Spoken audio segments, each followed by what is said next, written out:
We are joined by the one, the only Jake Shapiro, analyst for DenverSports.com and Denver Sports, our sister station out there in Denver. Jake, thank you for joining us. Of course. Thanks for having me, guys. Let's start here, Jake. You know, we're very honest on this show, and when it comes to the Denver Nuggets, I think they are a little, I guess, confusing, if you will, in terms of expectations for them. Obviously, they're the defending champions, but moving forward, smaller markets like Denver and Sacramento, you're happy with what you got, right? So moving forward, what are the expectations if Jokic leaves or retires or whichever, and you only ended up with the one championship? Would it feel like a letdown, or would it feel like, hey, at least we got one? Yeah, it's an interesting question. And one, Jokic is never leaving. That's just simply not happening. I gotcha. He could retire, and he could retire at the end of this Supermax contract, which just kicked in this year. So I think he's got like 4 or 5 years left. Wouldn't be too surprised if that happened, actually. But with Denver, the Nuggets had never done anything, right? Like the Nuggets hadn't even made the finals. So just winning the one feels like such an achievement. It was like LeBron winning in Cleveland, right? It just meant so much more. I think ultimately it would look awesome, especially for Jokic, who I think is kind of knocking on that door of top 10 players of all time category, to get another championship, because it'll kind of solidify him in those conversations. But for Nuggets fans, about the Nuggets, one was enough. Like the Avs, we're upset that the Avs aren't winning another one here, because the Avs have a history of winning championships. Right. The Nuggets don't have that history.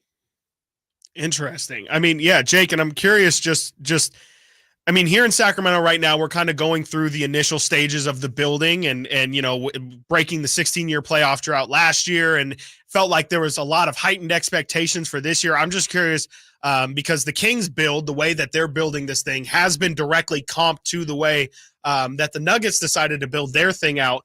What do you remember about those early stages of the building process? And just more importantly, I guess, for us, like how did the expectations change year to year, and how did the team meet those expectations? Because we talk about how success isn't linear. Just because the Kings lose in the first round last year doesn't mean that they have to make the second round this year in order for it to be success. What do you just remember about the Denver early stages of this build? No doubt. You guys will probably say, unless you win a championship, and when you win a championship, it'll top it. But last year is probably going to be the most fun a Kings fan is ever going to have. The first year the Nuggets were really good with Jokic, I think it was like 18-19, was just awesome. Like no expectation. Every night was just so fun to watch. And then you started to get into these expectations, particularly around the bubble. The bubble is when Nikola Jokic went from a really good all-star caliber player to, oh my God, this is probably one of the best players, if not the best player in the league. And then you had the expectations. Guys, we're probably talking about the Nuggets as a 2-time champion right now if Jamal Murray doesn't tear his ACL. That's going to be one of the biggest what-ifs in Denver sports history. So you talk about those non-linear things. Well, a lot of things happened around the Nuggets, right? We couldn't figure out who to put next to Nikola Jokic. What type of power forward worked? They tried Jeremy Grant. They tried Trey Lyles. They tried a lot of different guys. And the Nuggets still have this problem where they can't figure out what kind of center works behind Nikola Jokic as a backup center, because they've got, Jokic and Sabonis, such unique play styles that it doesn't really work. Then you look at Fox and Murray, both very good Kentucky guards. Probably, Fox should have been an all-star this year. Murray's like the biggest playoff riser of all time. He's pretty much an all-star, but he's not. Very similar in their play styles. But for me, it was Jamal Murray kind of finding a way to make himself very good on defense last year and not getting exposed, combined with Michael Porter Jr. bringing in his finishing skills and his defensive ability and really honing in on his rebounding ability that made the Nuggets great, as well as Gordon's chemistry with Jokic. And then the final piece came when the Nuggets were finally like, all right, we love Monte Morris. We love Will Barton. Let's ship those two guys out and let's take a swing with KCP. So right now it's all well and fun for the Kings because they've built this organically. Pretty much Sabonis is a Kings guy now. Right. They've built it all organically. But I think it's going to come to a day where they go, we're going to have to trade two of our guys to take a chance on a different guy and make this work. And that might be exactly what happens this summer, depending on how this season ends. Talking with Jake Shapiro, analyst for denversports.com. Check out Denver Sports, our sister station. Shout out to Bonneville. Jake, what are the worries that you have about this season with the Nuggets? They sit in the 3 seed. You got an opportunity tonight. You got to assume that the T-Wolves will beat the Grizzlies. But what worries you the most about the Nuggets this specific season? Yeah, I think you mentioned it. The teams around the Nuggets have gotten better. I don't think the Nuggets are actually worse. If you look at their offensive and defensive ratings, they're almost the exact same as last year. Their defense has actually gotten better as a product of everyone else's offense getting better around the league. So the Nuggets are now top 10 offense and top 10 defense in the league, and that's a recipe for winning a title. So I think the Nuggets are still a serious title contender. I think what you guys saw right before the All-Star break with the Nuggets playing 2 awful games against the Kings, just an awful finish in one and then an awful all-around game. I don't think that's indicative of anything. The week before the All-Star break basically means nothing in the NBA. All these guys are thinking about Cabo.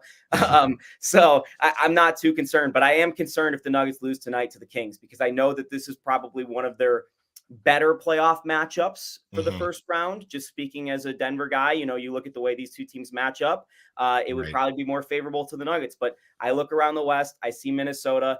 I'm really starting to take them seriously. I didn't at the start of the season, especially because the Nuggets just owned them in that playoff series. But they look really good. The Clippers are legit. And my biggest concern, honestly, fellas, is the Nuggets have played a lot of basketball the last 2-3 years. If they run into a young Oklahoma City team that just wants to run up and down the floor in the second round, I don't know how that's going to go. Yeah. And look, like I hear you, Jake, but at the same time, from our side, we're saying we would never sign up for the defending champs, but because we've beaten you 3 times, we could say that we feel good about the matchup. Not that we would pick to face the Nuggets, but at least you got something. I don't know if you've been paying attention, but I think Kings fans out here in Sacramento would rather face the Nuggets in the first round than the Pelicans. They can't beat the Pelicans, but for some reason they can beat the Nuggets. Yeah, that Pelicans-Kings game in this in-season tournament was rough. Like, I remember that one well. Like, yeah. So, no, and I get it, because you look at the two teams, and I think the fan bases are staring at each other, kind of pointing, Spider-Man at each other going, we're the same, right? The thing is, the Nuggets are a little bit bigger just all around than the Kings. And I like the Kings' size. That's one thing that the Kings have that a lot of teams in the league don't have. And you walk into an NBA arena and you're like, this team's kind of small compared to the Nuggets. The Kings, that's not going to be a thing. But you wonder about some of the ancillary guys besides Fox and Sabonis. And honestly, Fox and Sabonis haven't proven it in the playoffs, kind of like the way Jokic and Murray have. I'm not saying that they can't do it in the playoffs. I'm just saying Jokic and Murray have done it time and time again, right? What's it going to look like in Game 7 on the road if you're a Kings fan? I'm not sure. Neither are you guys, honestly. So I do wonder with guys like Keegan Murray, like, what can they contribute? Whereas I've seen Michael Porter Jr. over 20 games in the playoffs, and even when his shot is not going down like it wasn't in the finals, he found a way to contribute. Yeah. Jake, I'm curious. This is the first time we've seen this season that the Nuggets are healthy. Every time the Kings have played them, either Jamal has been out, KCP, I believe, has been out for 2 games, and Michael Porter Jr. has missed a game as well. I saw Mike Malone say the other day that the 1 seed isn't the most important thing to us. It's about being healthy. First off, do you agree with Mike Malone's statement there that especially playing in Denver, the number 1 seed isn't the most important thing for them? And 2, I mean, with the injuries that you guys have dealt with this year, do you even feel like you guys have fully peaked yet? I think the Nuggets are kind of peaking right now. They had a really good stretch in January, but you hear what they've been talking about in practice the last few days, and they're really taking this stretch, first 10 games out of All-Star break, very seriously. So if you're a Kings fan, the Nuggets that you haven't seen yet this year, you're going to see them tonight. This is the first time you're actually going to see the Nuggets fully healthy. And the starting 5 does matter for the Nuggets. They're the best starting 5 in basketball. By net rating the last 2 years, it's not even really close. Boston this year has gotten a little bit better if you just single in on this year. But again, there's been all sorts of weird things with Jamal Murray the last 2 years with injury coming back from that ACL. And at times his knees kind of bugging him, but he's playing through it. Anyway, long story short is the Nuggets need their starting 5. Like, the 6th man for the Nuggets is Peyton Watson. He's a fun young player. You don't want him playing 40 minutes in a playoff series.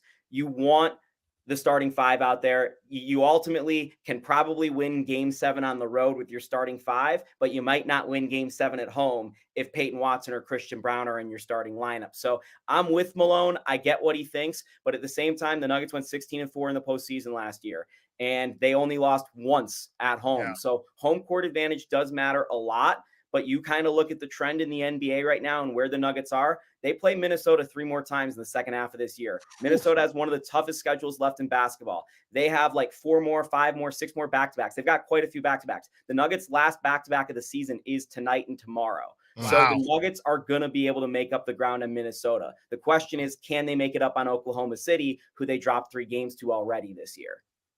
Jake Shapiro, thank you so much. This is great, man. Analyst for denversports.com. We'll get you out of here. But look, if the Kings end up against the Nuggets, you got to come back on this show, and maybe we can do a little. Is there a specific Denver food or something? You can send it out here. If we win, we'll send you something from Sacramento. If the Kings win, we got a lot of room to go until we get there. But this has been awesome, man. We'll talk to you soon. Yeah, I don't think you guys want the Rocky Mountain oysters. No, definitely not. Definitely not. But I guess if we lose, maybe you can say you gotta take care of business. That's we great. will handle all that next time we talk to you. Jake Shapiro, thank you so much, man. We'll talk to you soon. Good talking, fellas. Jake Shapiro.